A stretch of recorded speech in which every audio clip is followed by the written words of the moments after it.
Muy buenas noches, gracias Señor.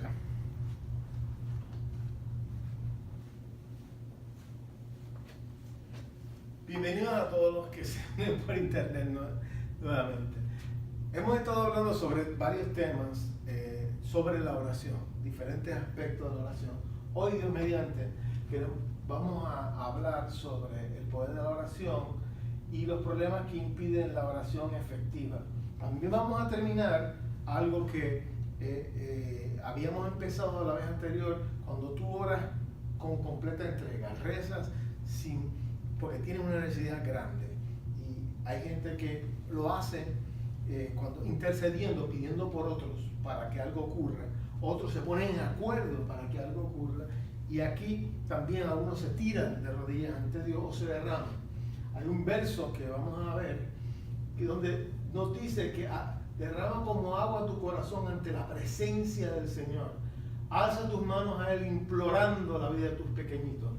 Había una necesidad tan grande en este lugar que dice, mira, implora, clama, pídele misericordia a Dios por tus hijos, tus pequeñitos, tus hijos pequeños. Vamos a ver aquí. Voy a pasar un rápido repaso de algunas de las cosas que se habló la vez anterior, que hay gente que no ha tenido la oportunidad de verlo o de escucharlo. Así que un pequeño repaso es que ¿qué es orar? Es el proceso de un ser humano hablar con Dios. Generalmente tú hablas acerca de ti mismo. Eso le llaman orar, en algunos lugares le llaman rezar. Y hay un verso básico que yo utilicé, que es que nos dice que Jesús salió de la ciudad después de 3 años de estar de ministerio y se fue al Monte de los Olivos como era su costumbre.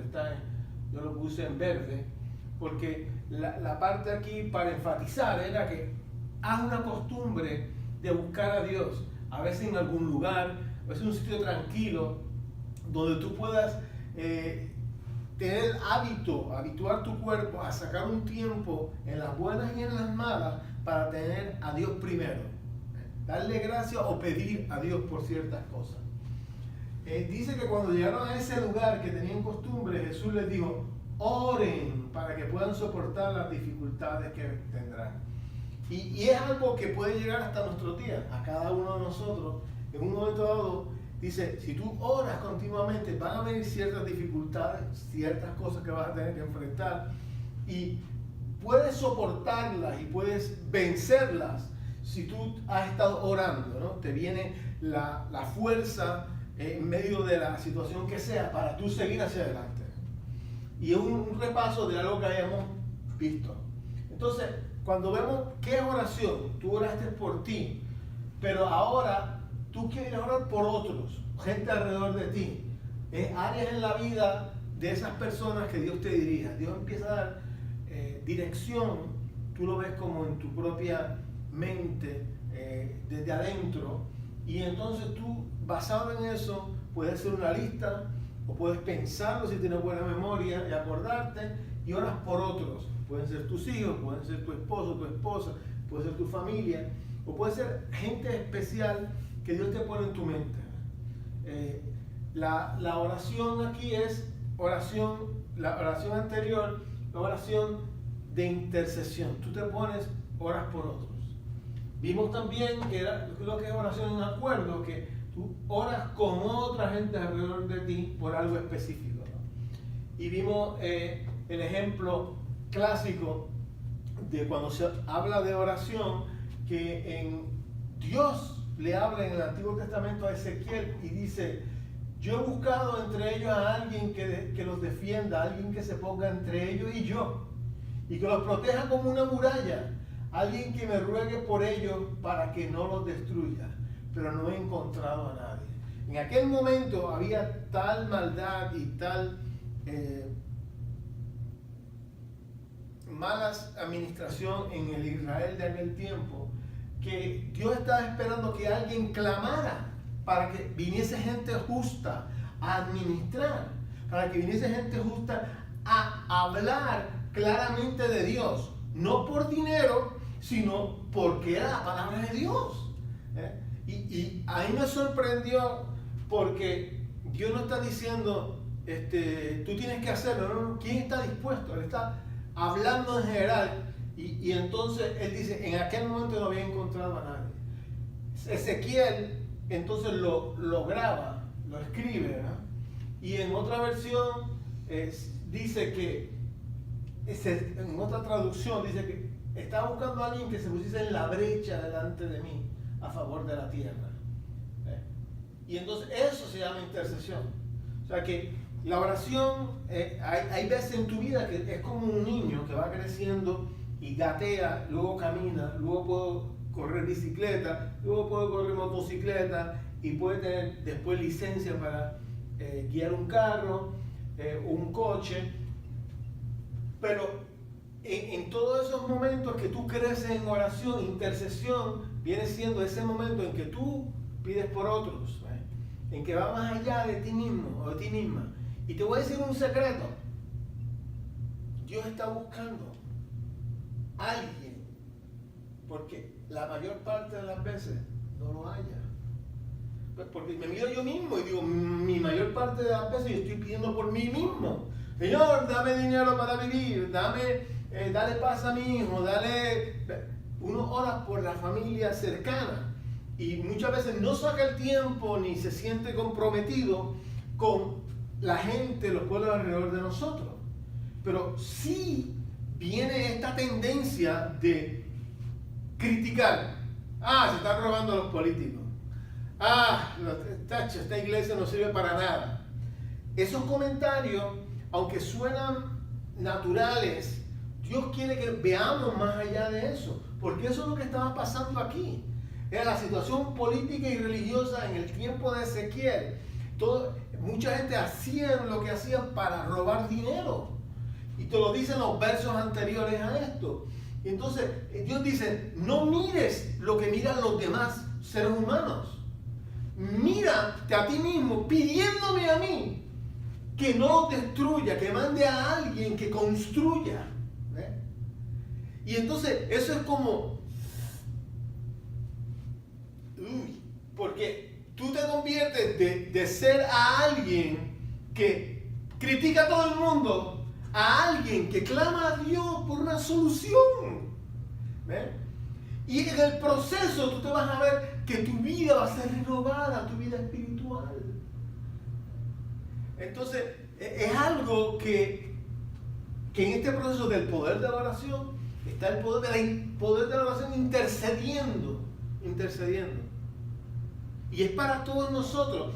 Nunca se te van a acabar tus problemas suficientes para que, cuando esto esté, yo voy a pedir por los demás. No, tú tienes que en un momento dado decir, ¿sabes qué? Señor, te pongo todo lo que tengo delante de ti, lo dejo a un lado hoy. Y voy a pedir por lo que tú me pongas en mi conciencia, en mi interior, en mi mente. Voy a pedir por la gente alrededor mía. Voy a pedir por este planeta, que vemos cosas fuera de control constantemente. Y podemos ver la parte humana, que es echarle culpa al político de turno, al que sea.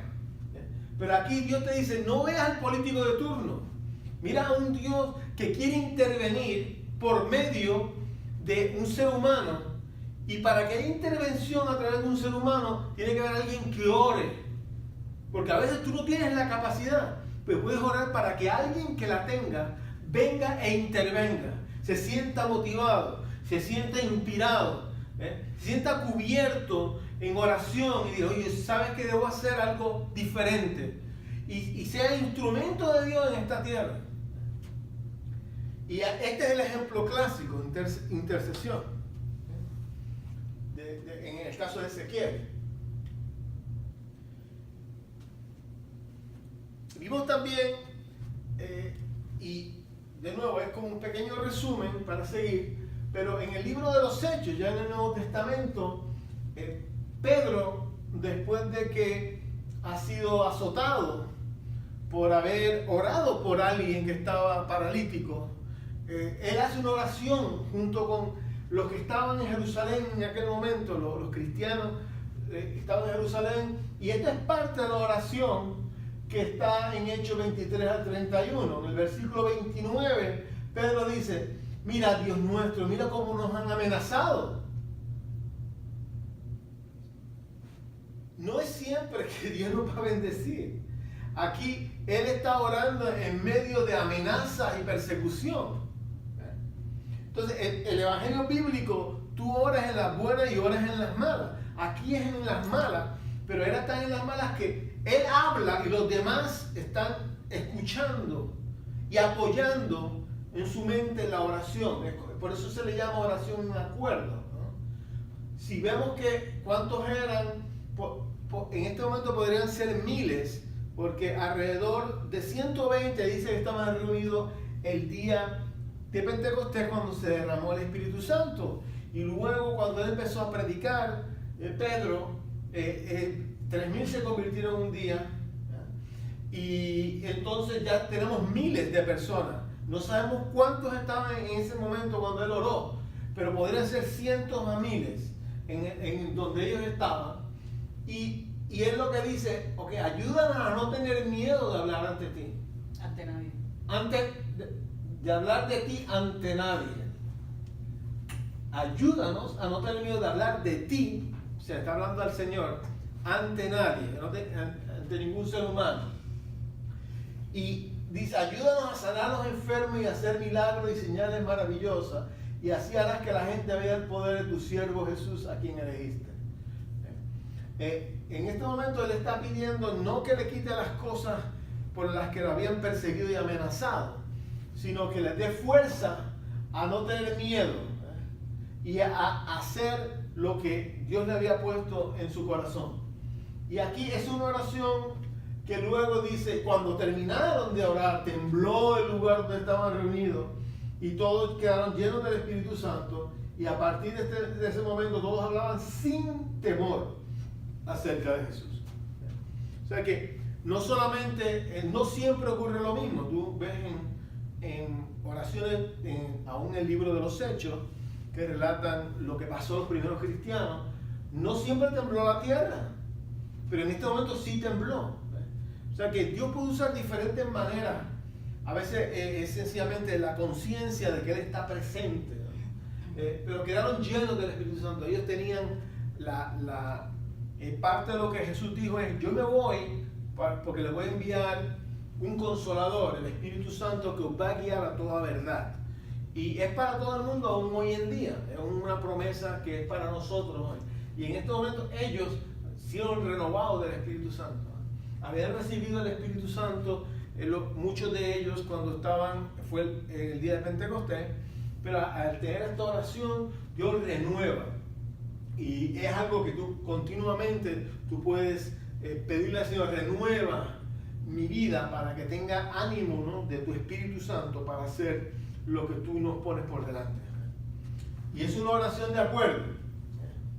Entonces, aquí ahora viene la oración que yo le llamo rendido ante Dios, ¿no?, que viene de Lamentaciones 2:19.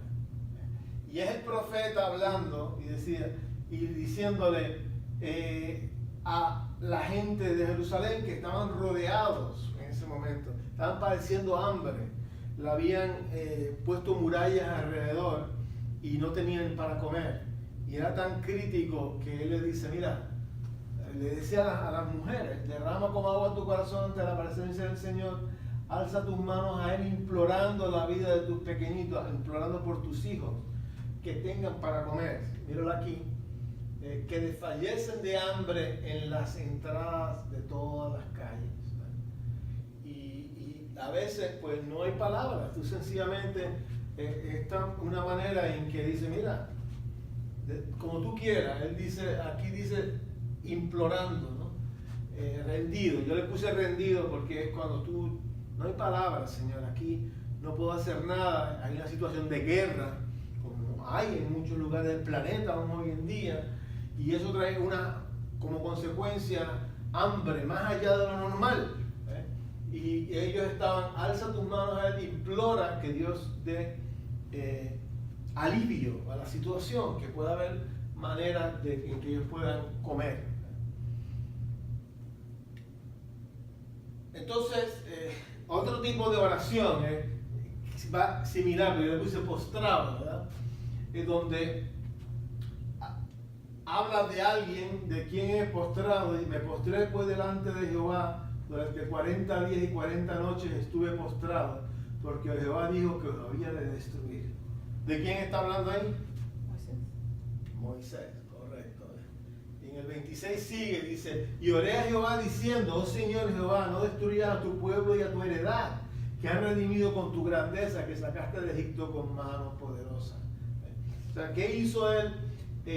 O sea, que cuando Dios le avisó lo que estaba pasando con el pueblo de Israel, que habían puesto a idolatrar a un becerro, un toro de oro, ¿no? Un becerro de oro. Entonces él bajó y del coraje que le dio, le tiró los 10 mandamientos que el Señor había escrito y tuvo que volver. Y cuando volvió, Dios le dijo, mira, lo puedes destruir. Y dijo, no. Entonces dice que pasó otros 40 días, 40 noches, implorando, postrado. El postrado, la imagen es que en vez, no es de rodillas, es como te tiras así, como si fuera en el piso, ¿no? Y ahí cuando tú estás rendido completo, va a haber situaciones de oración, cuando tú tienes que rendirte y tú no sabes ni qué decir y sencillamente te tiras ahí y te dices, Señor, estoy delante de ti. Y aquí él lo hizo postrado, pidiéndole a Dios para que no destruyese al pueblo de Israel, que en aquel momento se había ido mayormente alejado de Dios, postrado.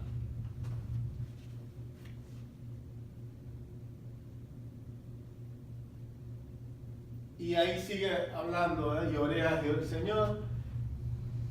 Y entonces vemos ahora a David, otro momento, ¿no?, de oración. Dice, ¿por qué escondes tu rostro y te olvidas de nuestra aflicción y de la opresión nuestra? En ese momento estaban siendo perseguidos. Y él dice, ¿por qué? Porque dice, Señor, yo siento que como si tú no me hicieras caso.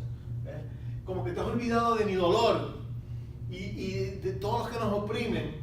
Y dice en el siguiente, porque nuestra alma está agobiada hasta el polvo y nuestro cuerpo está postrado hasta la tierra. Otra ilustración de un momento donde la agonía es tanta que no es una oración sencilla, no te postras, ¿sabes? Estoy aquí, no sé qué hacer, no sé lo que está pasando, pero tu oración es para que Dios te levante para ayudarte y te redima por causa de tu misericordia, ¿no? Le está diciendo David al Señor, levántate para ayudarnos y redímenos por causa de tu misericordia. Ejemplos de oración. Cuando tú estás buscando ahí, no hay palabras suficientes, la agonía es muy grande. Gracias, Señor. Y ahora vemos otro tipo de oración que la Biblia muestra que es de rodillas, ¿no? Es el mismo sentimiento, pero son como diferentes posiciones.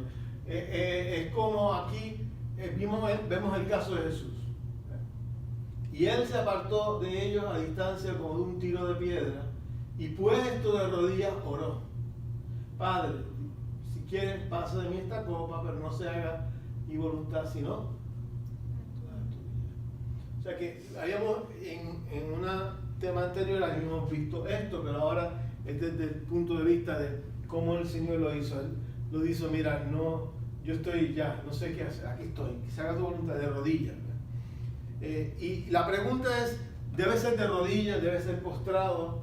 Y la contestación es, de ninguna manera, es como Dios te guíe.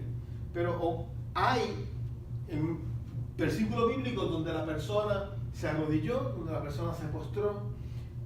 Dice que puedes aún cantar o orar sobre tus camas. Yo, por ejemplo, tiendo a menudo a hacerlo caminando, orar caminando. O sea que estamos viendo, hay una posición, no, lo que se requiere es que la sinceridad de la oración sea la que domine. Entonces, el estilo como tú lo hagas, sigue, ¿no? Unos se arrodillan, otros en situaciones graves se puede, no tengo palabras, me tiro al piso. Hay expresiones en el Antiguo Testamento que era sobre silicio y cenizas y ayuno. Silicio. es silicio Ceniza. y ceniza, y en ayuno. Que oraban al Señor porque la situación era muy fuerte. Y eso implicaba de que a veces había muerte, o en el caso de, era muy grave la situación, y ellos echaban ceniza como señal de algo grave, y se ponían un saco que era de silicio, como señal de humildad y humillarse delante de Dios. Muchas veces se postraban, muchas veces el hecho era que lo importante es que tú seas sincero en lo que le estás pidiendo a Dios.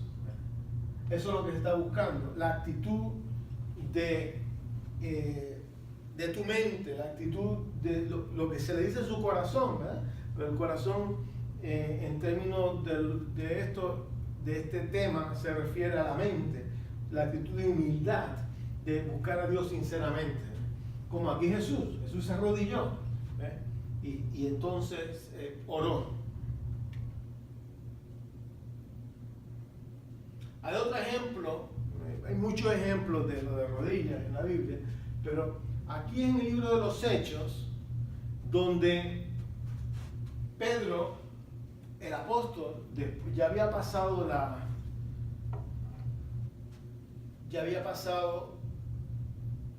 el derramamiento del Espíritu Santo, ya había pasado la sanidad del paralítico, y a Pedro le dicen que los discípulos lo llevaron a casa de... ¿Quién lee por aquí?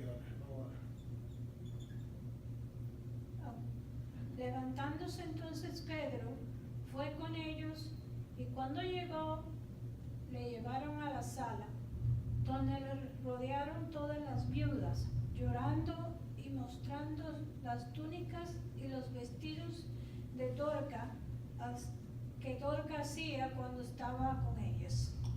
¿A qué se dedicaba Dorcas entonces? Hacer vestidos, Hacer vestidos, una costurera, básicamente de aquel Sí. tiempo.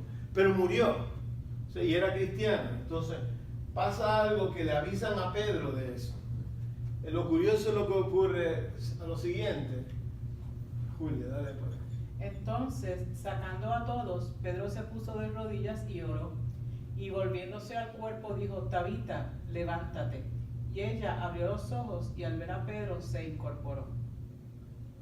Así que el énfasis aquí es maneras de orar, ¿no? Así que Pedro, estaban llorando, había una conmoción, y le dijo: ¿qué pasa aquí? Y él oró. Entonces, al orar, pues tuvo que sentir: voy a orar para la resurrección. Pero él, para evitar distracciones, se tiró, se humilló delante de Dios de rodillas. Y de rodillas entonces, aparentemente, recibió instrucciones internas del Señor y le dio al cuerpo: levántate, Tabita, levántate. Y ella abrió los ojos y al ver a Pedro se incorporó. O sea que aquí hubo una resurrección, pero la manera en que Pedro evitó las distracciones fue poniéndose de rodillas. Si no, déjame ponerme de rodillas aquí y estar tranquilo. Saca de aquí a los que no te estén, aquí a todos, dice, sacó a todos. Así que se quedó él solo y Dios para recibir instrucciones. Yo digo que no siempre tú tienes la misma instrucción ante la misma situación. Hay veces que tienes que dar consolación, murió, que se vaya. Pero si en alguna ocasión, como a Pedro le pasó, recibe instrucciones de que ore o que le dé instrucciones de que se levante, ¿no? Esto es una resurrección de los muertos. Hay ocasiones en que personas han recibido eso, hay testimonios de diferentes personas a través de los tiempos que han orado por personas que han resucitado. Pero aquí hay un ejemplo hace más o menos 2000 años de Pedro, el apóstol, y cómo Dios le dijo, y a veces tienes que estar, cuando tú no sabes qué hacer, déjame ir aparte, y hay conmoción, déjame ir aparte, estar tranquilo, tranquila, y ver qué el Señor me dice. Y puede ser una práctica, no siempre te va a decir lo mismo, pero en algún momento dado Sencillamente tú recibes instrucciones del Señor y tratas de llevarla a cabo. Y te diste cuenta que también que dice Dorcas y dice Tabita, era la misma persona. Correcto. Uno era en un idioma y otro en otro. No me acuerdo los idiomas que son. No lo dice.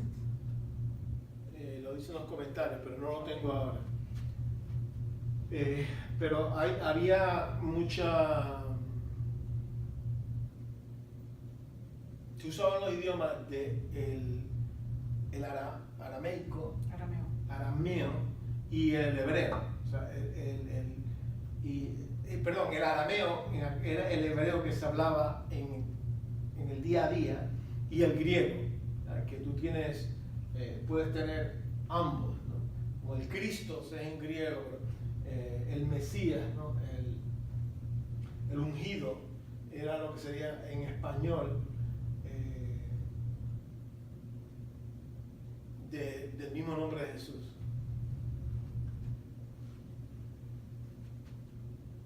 Gracias, Señor. Así que vemos aquí ejemplos que hemos visto hasta aquí de ponerse de rodillas o de ponerse postrado delante del Señor. Y ahora vamos a estar hablando bien de preguntas que vienen sobre diferentes impedimentos bíblicos para la oración. Lo que vamos a hacer, vamos a parar aquí y va a haber un programa subsiguiente, ¿no? Donde vamos a ir uno por uno de los temas que ya me han dicho y de los temas que vengan por internet, que pregunten qué impedimentos sobre la oración. Lo que vimos principalmente es que la sinceridad al orar es, al buscar a Dios, lo importante. Entonces, si no hay esa sinceridad, ¿cuál es ese es el primer impedimento? ¿Cuál es el segundo impedimento? Si vamos ahora desde el principio de que Jesús dijo, enséñanos a orar. ¿Cuál fue uno de los impedimentos que, si alguno se acuerda, que te puede a ti impedir que no se escuche la oración? ¿Qué vemos que estamos viendo ahora? Vamos a impedimentos de la oración. Y vimos que la sinceridad, si tú no eres sincero con Dios, no recibes nada. Tienes que sinceramente buscar a Dios. O sea, hay uno que yo llamo segundo, que es ¿cuál? Según el Padre Nuestro. Enséñanos a orar. Que se haga tu voluntad. Que se haga tu voluntad va en la dirección de ser sincero. Señor, que haga tu voluntad aquí en la tierra como se hace en el cielo. Pero no es ese el que estoy pensando. Perdonar las ofensas. Perdonar las ofensas. O sea, hay algo que claramente te enfatiza en el Evangelio, y es que si tú no perdonas a alguien que te haya ofendido, y aún a veces no tiene conciencia de lo que ha hecho o no se arrepiente, no te pide perdón, pero dice, si tú no perdonas a alguien, Dios no te va a perdonar a ti. Entonces es curioso porque en muchos círculos religiosos buscan a Dios, tratan de buscar a Dios sinceramente con una serie de amuletos, de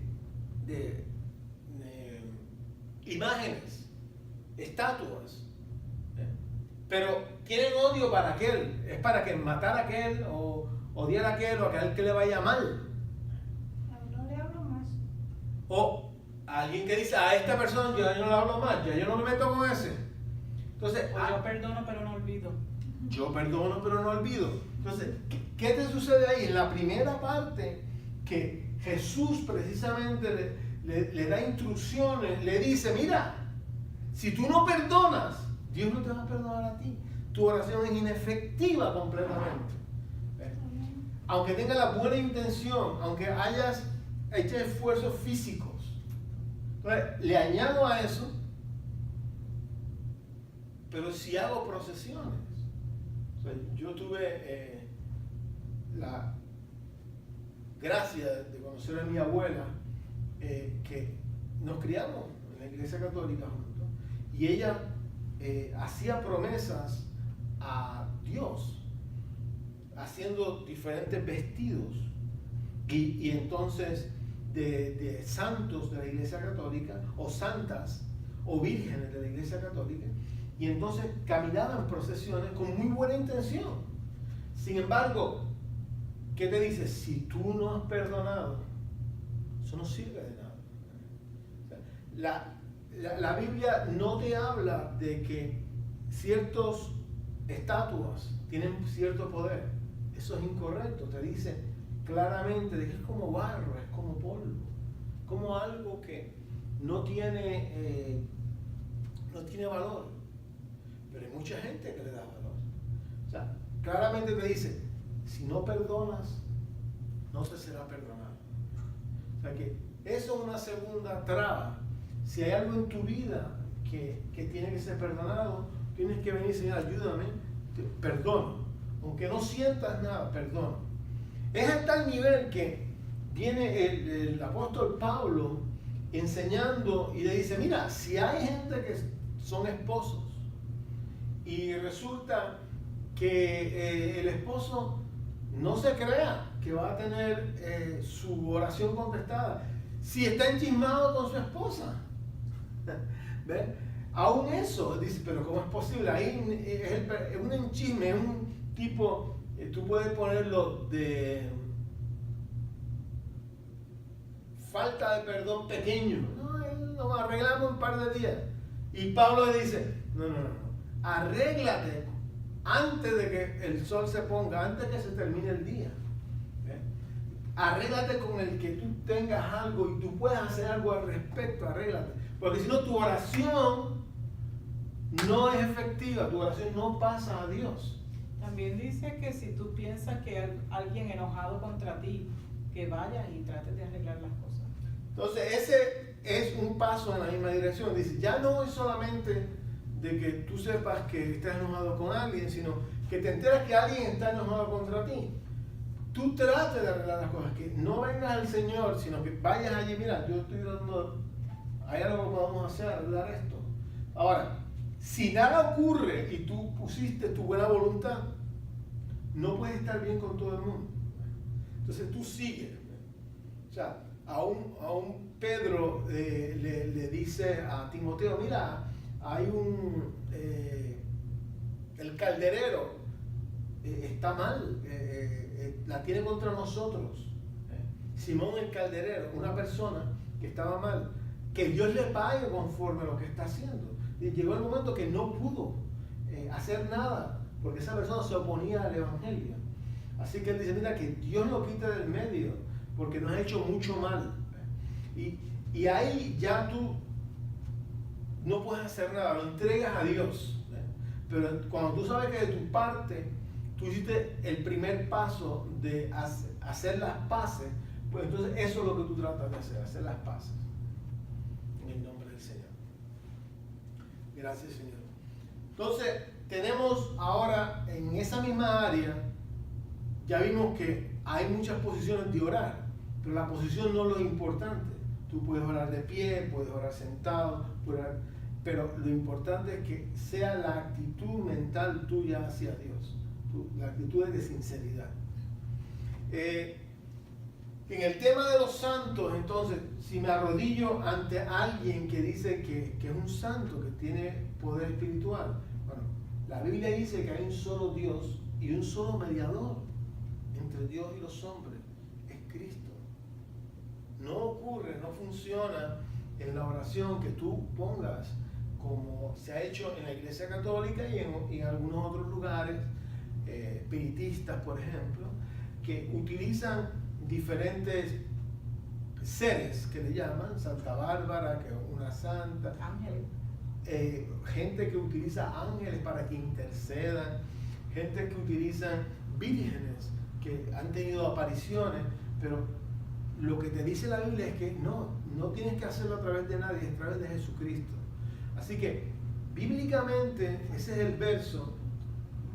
De familiares que han muerto, mi mamá que interceda. También entonces, sea, es solamente a través de Cristo. Entonces, los muertos es otro tema. ¿Qué pasa? ¿Puedo orar yo por los muertos? Y la respuesta es no.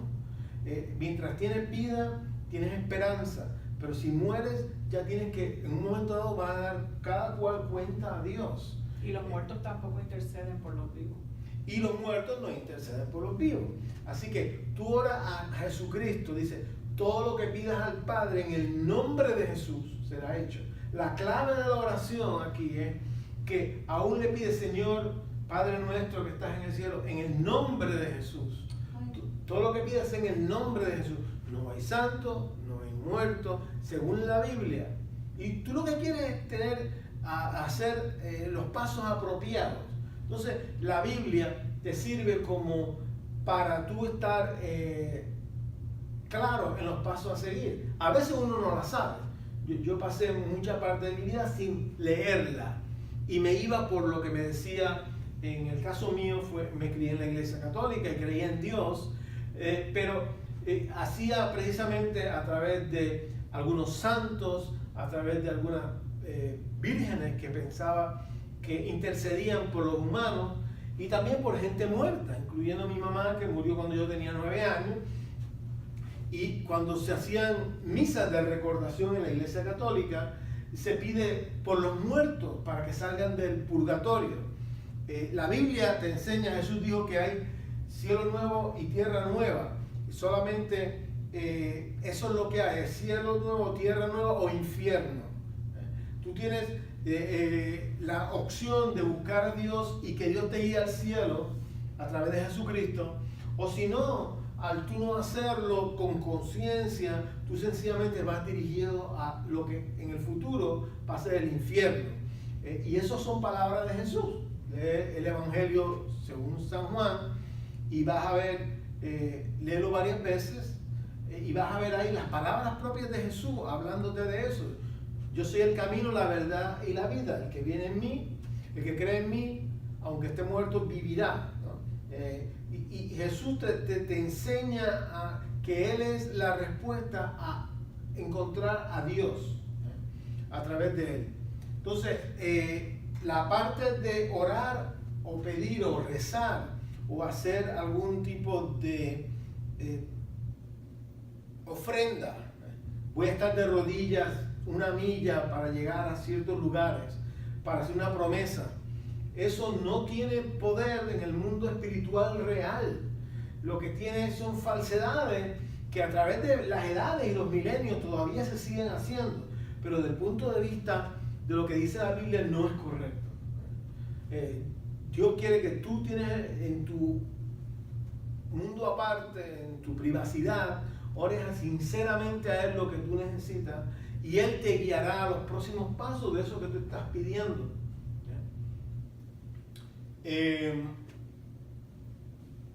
Había otra pregunta sobre el tema. Tenía los ángeles, los santos. ¿Alguna otra pregunta sobre?